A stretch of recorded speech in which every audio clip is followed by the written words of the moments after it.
I was raised mostly by my uncle and aunt. My older sister developed a serious illness when I was 6, and my parents decided that they couldn't care for both of us, I guess, so they kind of unceremoniously dumped me at my grandparents, and my uncle took me in. Like, didn't even explain to me what was going on, just you're going to go visit Gran for a while and never pick me back up. My grandparents and uncle explained it later, and they were pretty livid at my parents. I've seen my parents maybe 5 times since then, and not at all for the last 9 years. I decided to stop having contact with them when I was 12, and since I was the only one reaching out, all communication broke down. It turned out okay. I love my aunt and uncle, and it turns out they can't have kids, so they've always said I'm their miracle kid. I was just misrouted by the stork at first. I was formally adopted by them when I turned 18. I wish it had been earlier, but there were some red tape things that would have made that really expensive and difficult.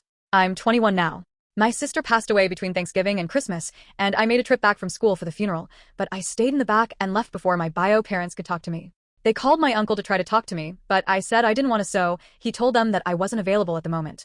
They finally caught up to me over Christmas when I went to midnight mass with my gran and approached me and tried to give me a hug. I did recognize them, but I pretended not to and just backed off and said, "Sorry, do I know you?"